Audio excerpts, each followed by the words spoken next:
How many times do we say to people, I never said that? You did. Why? Preconceived idea of the person is editing the information being received to fit the preconceived idea. And we're doing this all the time.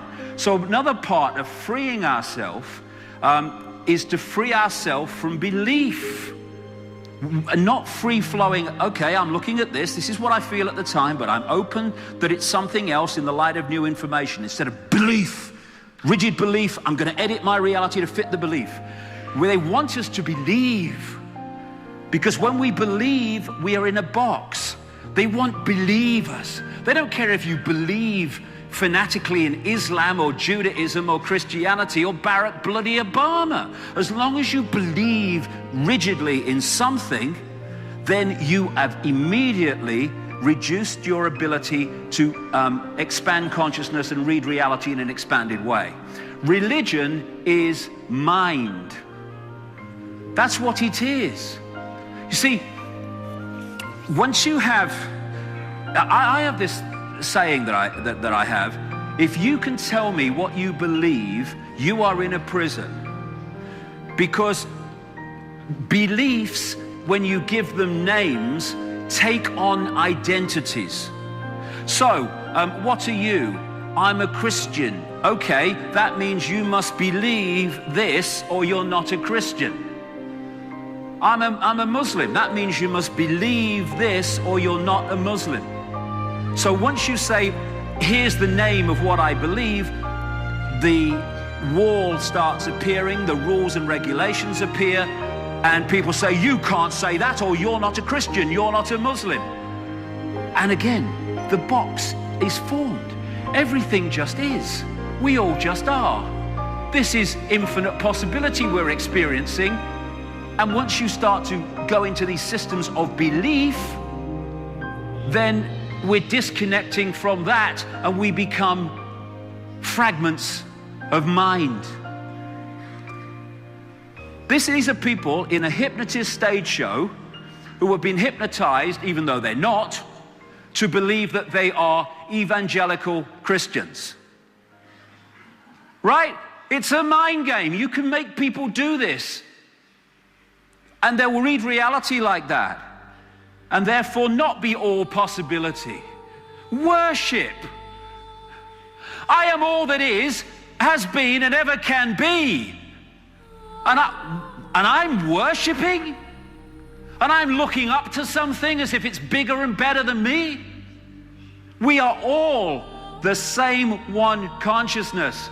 And that one consciousness needs to look itself in the eye, not up there. We can respect people, fine. But giving our power away to them, worshiping them? Once we go into that mode, we're saying, I'm little me and they're up there. We're all one infinite consciousness, bar none. And these are prisons of the mind, prisons of consciousness that keep us from consciousness.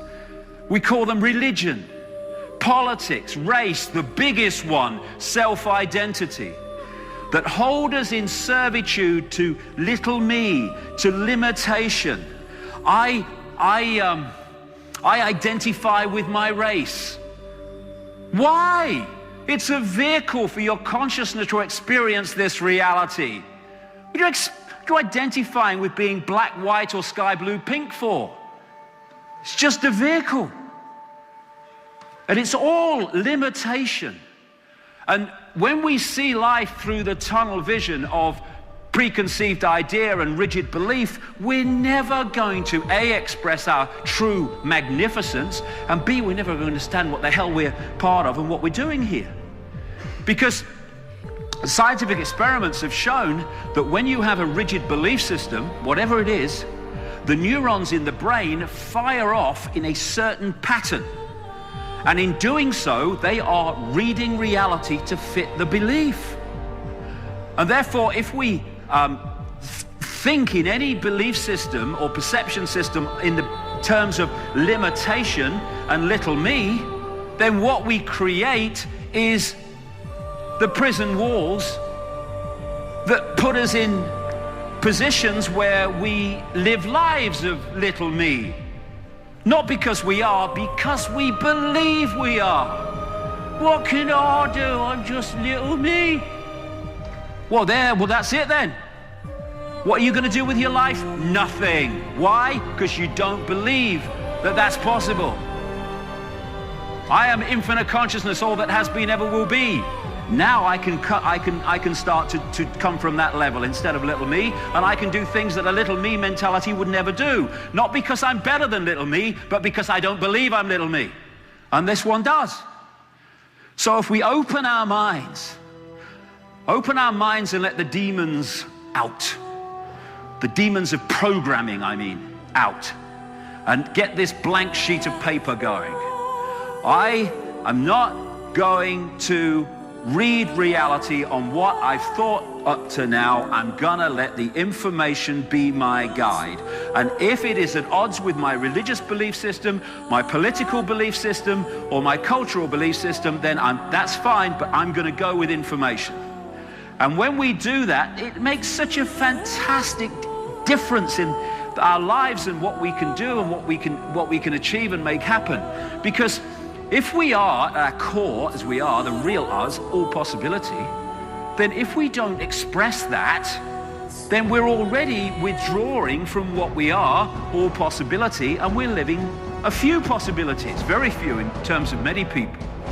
And it's the time to choose between whether we're going to be dominated by the head, particularly the left brain, its perception of reality, limitation, structure, everything apart from everything else. You can't do this, that's not possible, that's impossible. Or we're going to open the heart vortex that connects us with the intuitive knowing of the infinite consciousness. Open the right brain and let its ability to see things connected to impact on our understanding of reality and who we are.